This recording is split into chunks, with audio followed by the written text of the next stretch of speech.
So hello, another video about this time a small battery that I purchased less than 2 years ago, I think, from AliExpress, ZNOVAY or something like that.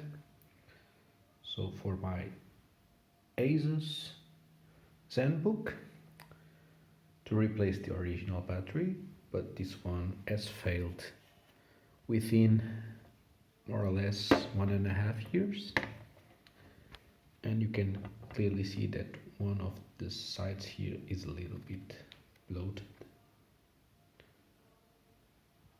So this, I think it's 3 stack of cells, and this one here is way